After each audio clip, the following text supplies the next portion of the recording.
And we're live.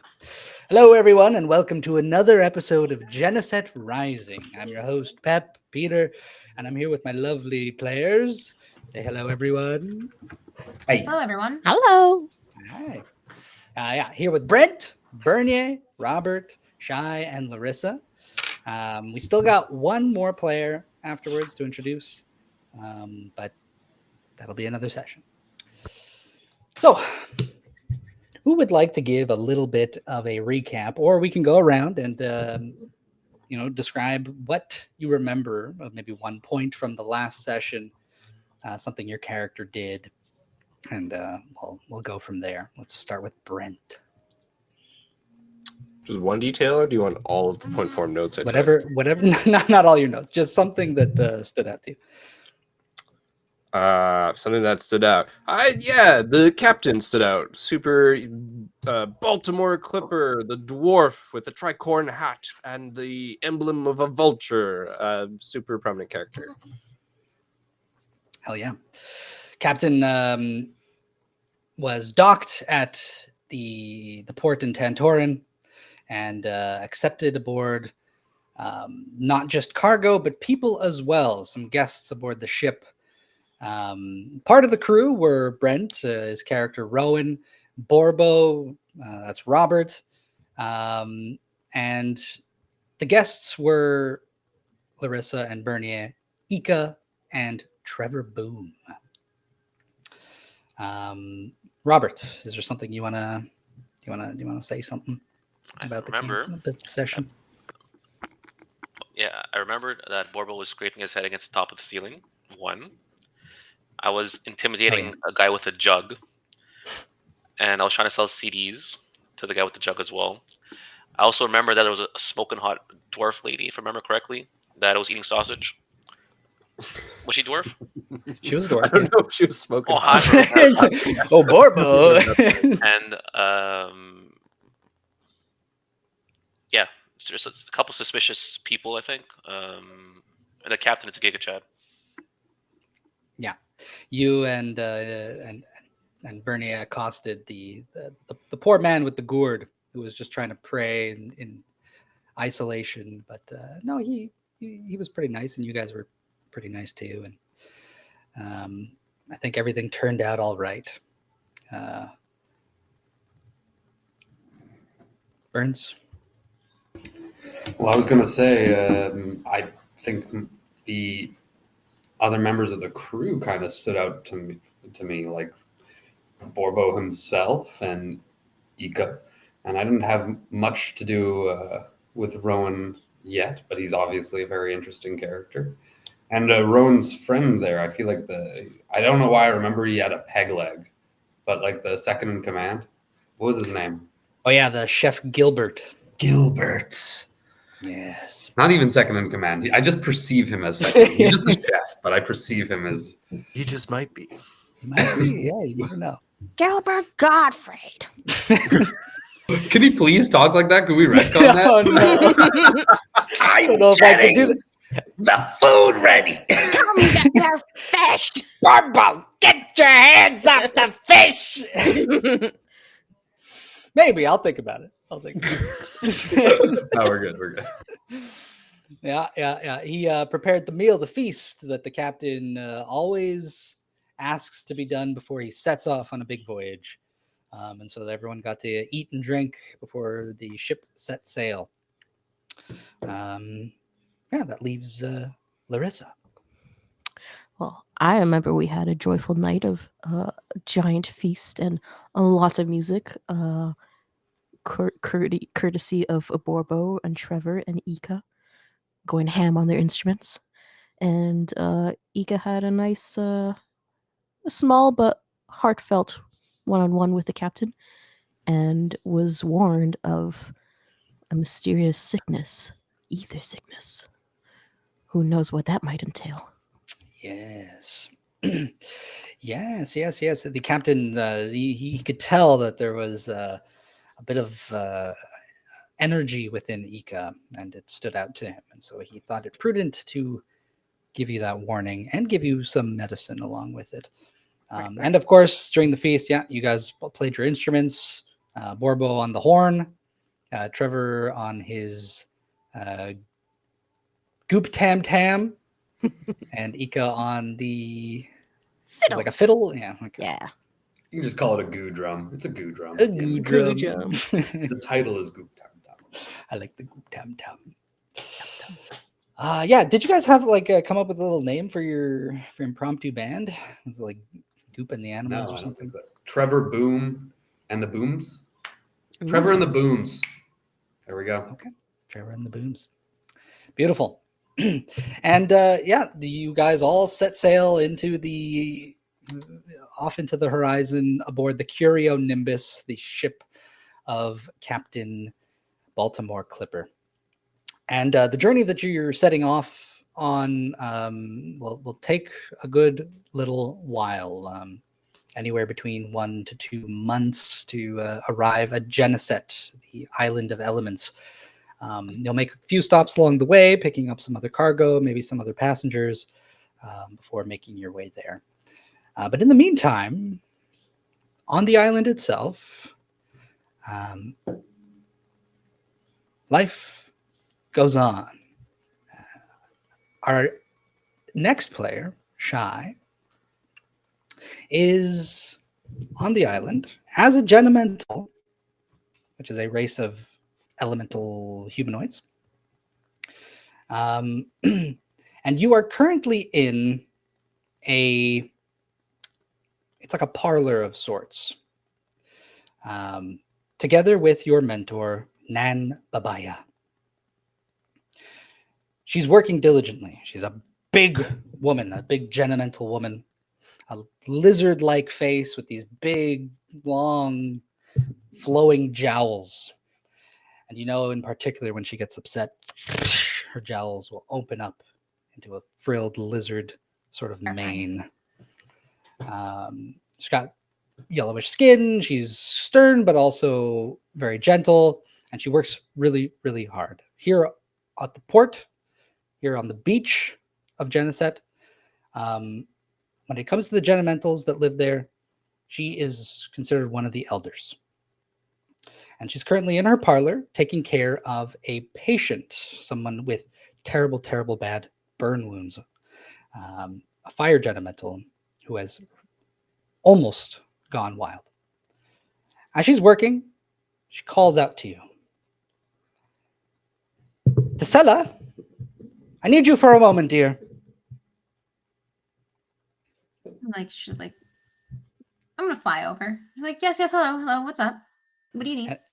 And as you enter the parlor, can you please describe your character for us? Tesella is, I didn't decide whether she is tiny or small, but she is a flame and lightning Genemental spriteling. So she's got fire and like electricity tendencies about her body, like nods. So my description is that she is an itty bitty yellow orange, like yellow light orangey skinned lightning bug, and she's got the lightning bug badonkadonk. Okay, that badonkadonk is covered by the lightning bug wings. So like when she's flying around, you see the badonkadonk, but when she's not flying around, it's covered very, yes, exactly this. She's covered by the wings, and they're like very hard shell, the carapace, right? That's the word. Black wings. But physically, she looks slightly humanoid. Like she's bipedal, but her features are a lot less unique. Like she's got like bug-ish eyes that are black with like no actual like pupil or iris, just kind of like voidish. But they aren't just like bulbous like a normal bug's eyes, like spiders or flies that you would think. They're more like almond shaped. She has antenna coming out of the top of her head, and little bitty itty bitty tinier small ear holes. There's no like actual ear, just like the holes. And she's got multiple appendages, just like legs are just kind of like 2 legs and then her two arms, but she got two little itty bitty arms that don't really do anything. They're just kind of like there. Yeah, so she's essentially a humanoid looking lightning bug. Beautiful. And so you fly on in from one room of the parlor into another. And Nan, she takes care of the Genementals here. She is known as a cubidor, which is a particular term for Genementals who are well balanced, and they control the balance of the elements, not just in the land, but also within the cores of Genementals themselves. And so the particular patient that's sort of laying down, you see him, he is chained to his cot, and he's kind of like wriggling, and he's got these massive chains, and they're just completely wrapped around him. He's like this reddish wolf Genemental. He clearly has a core of fire. What other element is in there, you cannot tell. From under the bandages that are wrapped around him, there is a hot orange glow that seems to be kind of emanating out from it. He's struggling. He's kind of like gagged a little bit, and you notice that his fur is just kind of in patches, completely burnt off. So he only kind of has these like red tufts of fur all over the place, and the rest of it is kind of bandaged up.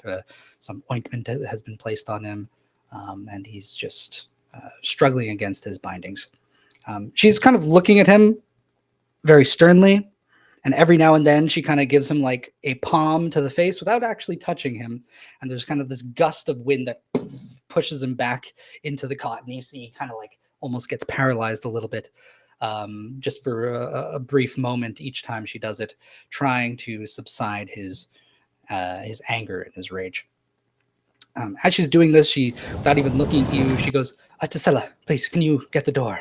And as soon as she says that, you hear a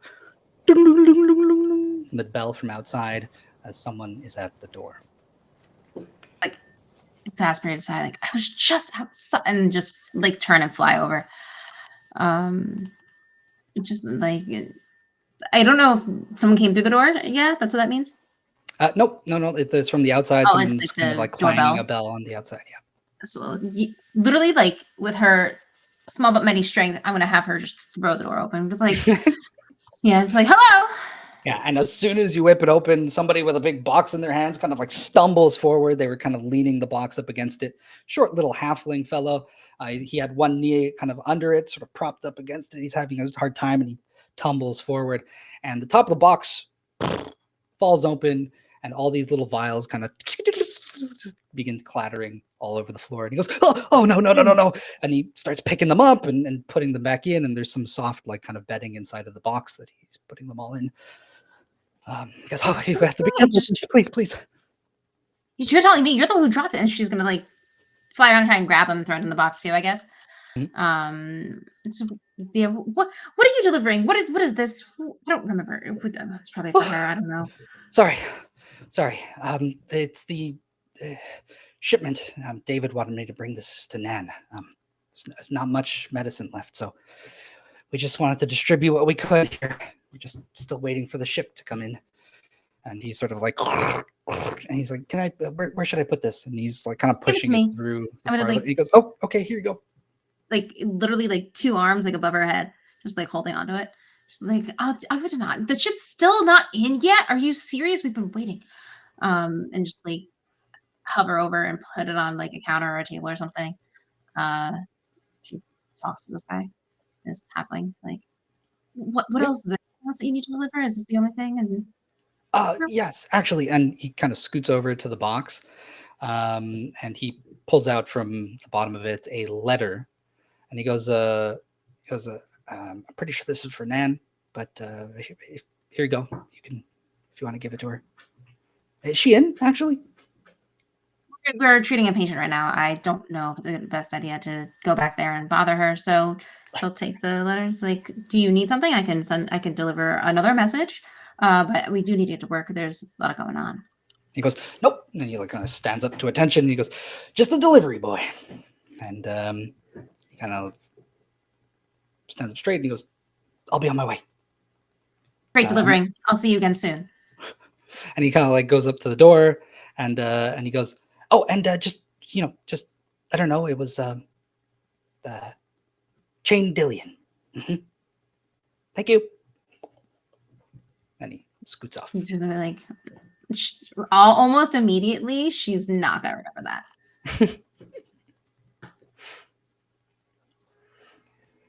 But Gisela?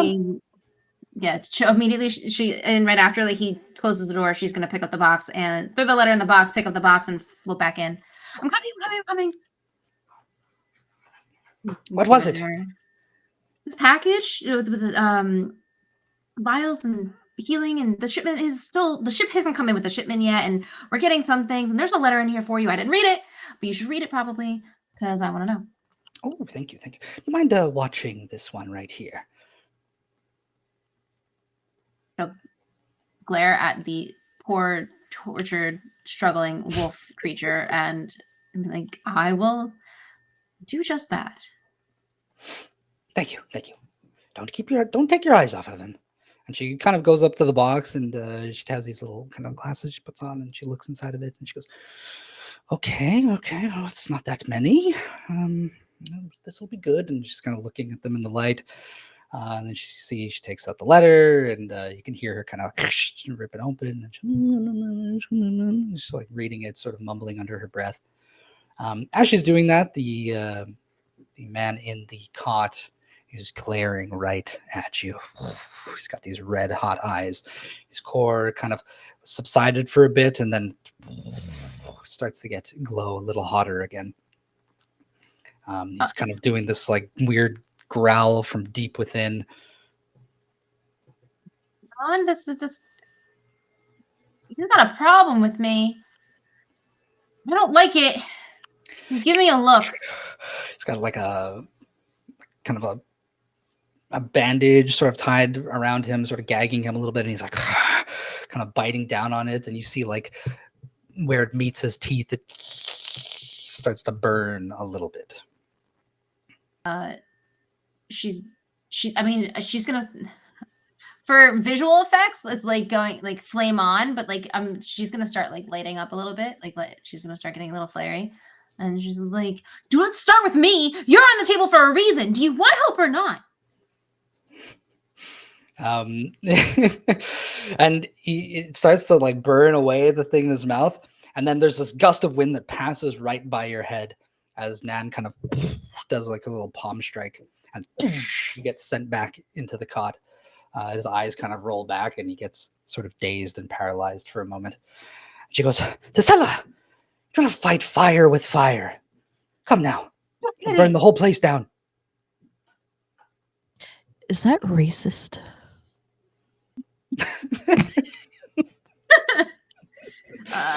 Yes. Yes. How dare you? No, I'm kidding. And she goes, no. I would use fire if I could, but with this one, who is very much fire himself, we must use our other elements. Else we go into this spiral of flame, and we'll all burn each other down to a crisp. No. Right now, what he needs is a gentle breeze of wind. And she knocks him out again before he even has a chance to come to. So gentle.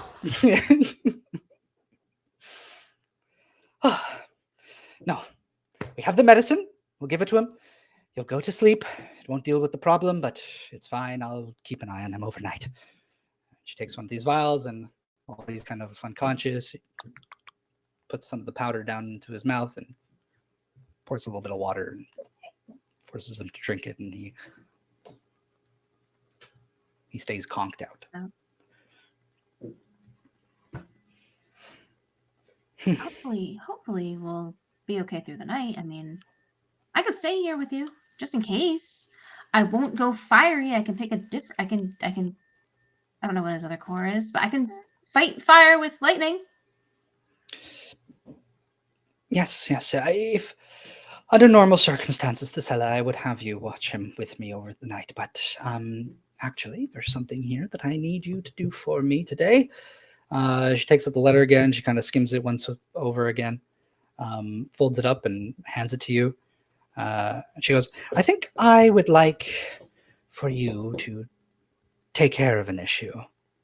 You think you could do that? Excitedly, she's like, with pleasure. What's the issue? Well, there seems to be a problem. There's a Genemental with water in their cores seems to be going a little bit wild over at the Bacalial Fortress. Now, it is quite a ways, but seeing as you can fly, it won't be a problem for you to get there. Now, normally I'd come along with you, but I need to be careful with this one. I mean, I can handle that. How wild's wild? What are they doing? I'm not too certain. It just says here that they needed a Cubador, but I think, I'd like for you to try and tackle one of these issues on your own. I think it would be good for you. You can count on me. I can. Easy. They don't even know what's coming after them. I mean, I'm just going to bring balance back to their cores. Exactly. Now, and if they do happen to have fire, they didn't mention it in the letter, but if they do, Don't careful. fight fire with fire. Thank you. Be the better fire. I'll pretend I didn't hear that. Put your glasses away. Now, wait. Take one of these as well, just in case. They should have on the fortress, but as shipments are low, you might need it. And she hands you a vial, and then she kind of looks at you and bites her nail a little bit and goes, but take two, just in case. Thank you. No, perfect. I'll keep them super safe. I guess I have a backpack. This backpack is totally going to work, right? This backpack's going to work really well. You have a backpack. It's a backpack. It works. It carries things. So I will attach them to the sides, the vials to either side of my backpack. Is there anything else you're bringing with you in that backpack? So let me double check what I have in my backpack. Backpack. Sounds like a loaded question. Yeah, it is a very loaded question. Any messenger bag. I have. It could be like You could fit I have, anything. Yeah, like a satchel.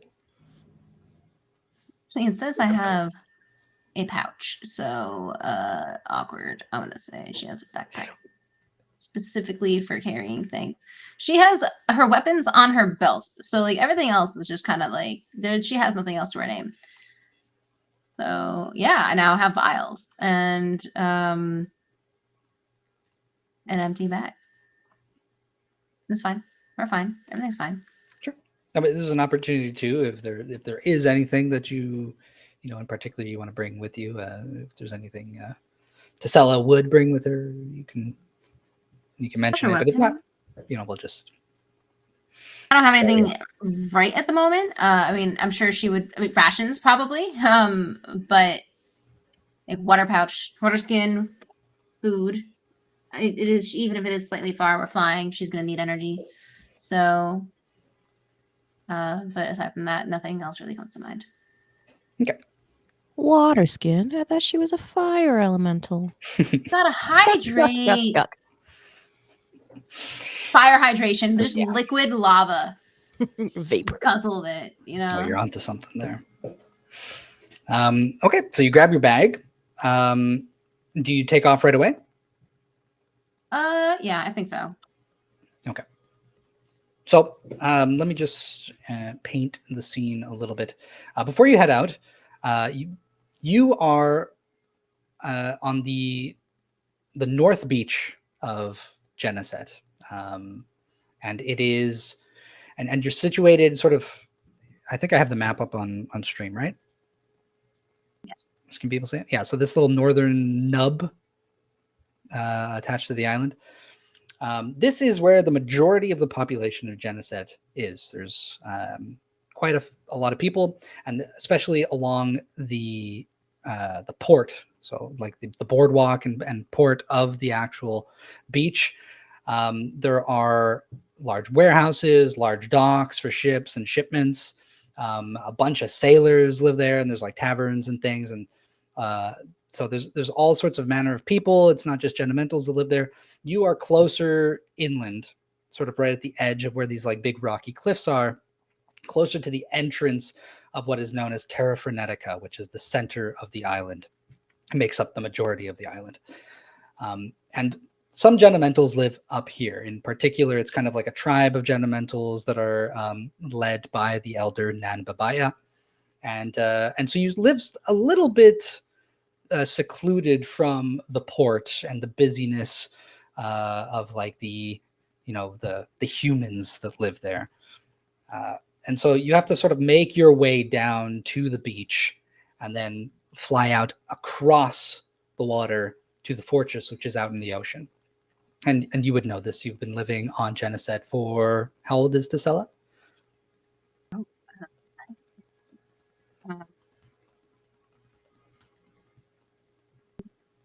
Like younger Genemental or older Genemental?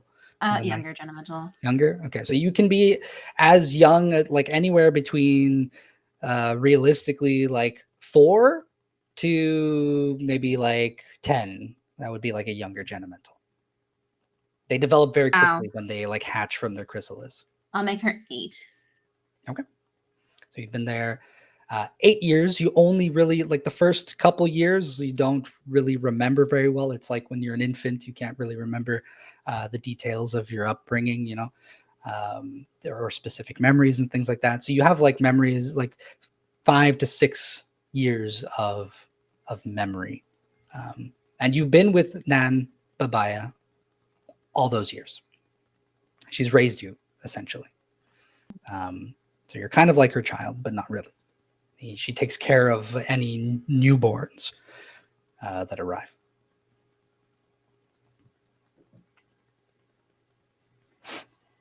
And so, okay, no. No, but please continue. Siblings? Are there unofficial siblings? Pretty much everyone in the tribe. Our last remaining player, Shadim, who is not here today, his character, Wish, would technically be like your sibling, kind of, though he came from outside of the island, but he's been, you know, brought into the tribe. So the Genementals are like one big family here. Got it. Yeah. But you do notice, though, like, because you asked about it, there are no other firefly or like lightning bug Genementals that you've seen. You're the only one. That's fine, no problem. No, that's not. All right. Okay. So as you step out of the parlor, it is coming towards evening at this point. And when you fly out, Chain is right there. He's just outside. He has not left for some reason. He goes, "Oh, hey, hi." Hey, again. How you doing? I have another delivery to make, but I'm a little can you help me bring it? Are you nervous? Yeah, I mean, he's a halfling, right? So like, he's a halfling, yeah. Okay, yeah, just making sure. He's got like curly brown hair. He's got like this birthmark kind of on his eye. It looks like he's got a big black eye, but it's just sort of like a birthmark that covers his left eye. He's got these tiny little pointed ears.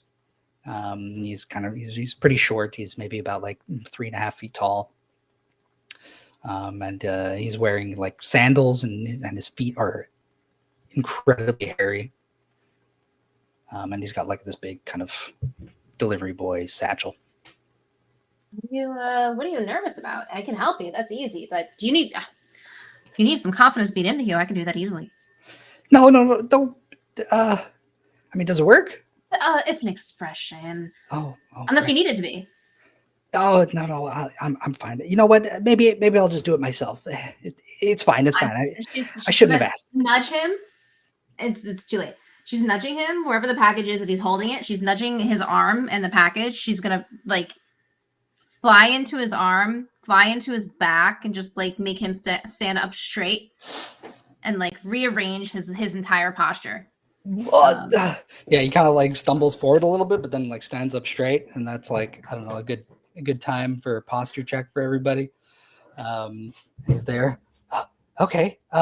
Yeah, I gotta go to the guiding guild, but I mean, some of the people there, I don't know. It's a bit of a rough crowd. I don't want them to like steal my stuff or something. That's no worries whatsoever. I will bring. I'll make sure that you do your delivery and you leave with no problem, and then I'll be on my way. Thank you. You can let go of me now. Are you gonna hold this? Are you gonna hold this, or you know? I'll do the best that I can. It's very important. This is for your confidence. She's gonna let go and see if he holds it. Yeah. Yeah, he's holding it. All right, let's go. And All right, good. Very stiffly walking towards the guiding guild. Now, the guild itself is about halfway down to the beach. It's probably the third largest building on the beach. And it's where most visitors to the island first go. It's got accommodations for people. It's got a tavern. It's got a dance and singing hall in it. It doubles for entertainment and for like services for the visitors onto the island. And there's all manner of sailors and adventurers that sort of make it their home, and then they get work by offering services to the people who come to the island. And when you arrive, there's a sort of a large patio sort of out in the front of it, and you can hear the rowdiness of the people inside. It's coming towards the evening. They're already starting to get a little rowdy. There's some music playing inside, and in particular, you hear kind of like this sharp sound. It's like a stringed instrument, but the way that it's reverberating through the windows and the doors of the guild, it's got like a little bit of a buzz to it, and in particular, it kind of makes the electricity in your core flutter a little bit.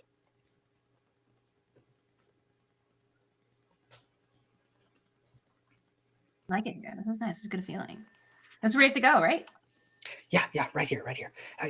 And you see it starts to slump forward a little bit. Can you come inside with me, actually? Actually, she's gonna open the door.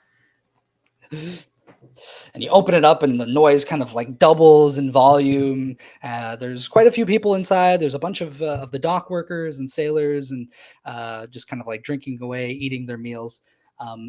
Immediately, you notice.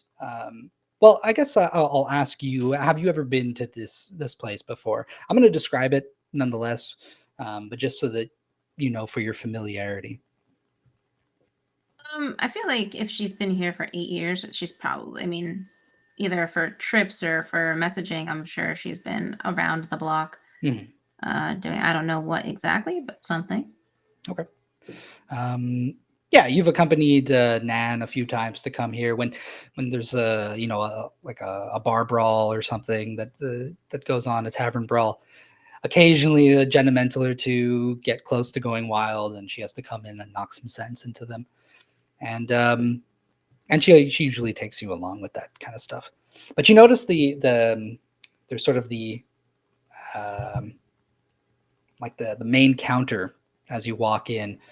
It's like the receptionist counter is this large piece of wood that kind of like is literally just curved straight out of the wall. There's no joints or anything. Everything is just sort of flowing in this natural way.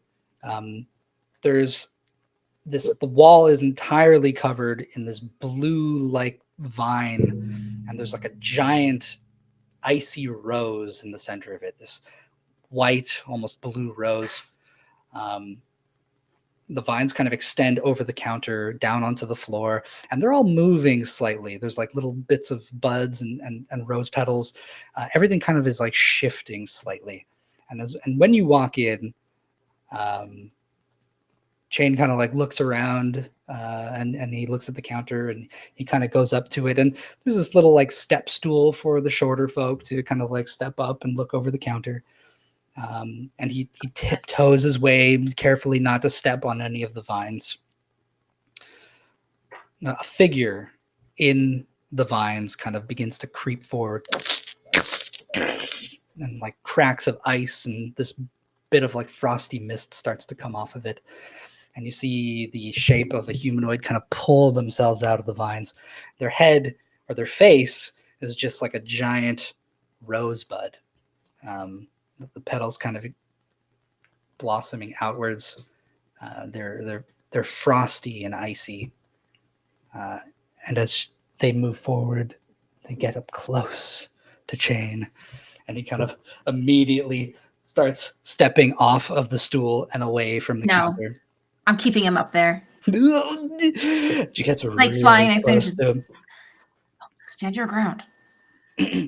I have a letter here for Megalodonna. And he takes a letter out and he shakily hands it over, and little vines kind of like grab the letter and pull it behind the counter.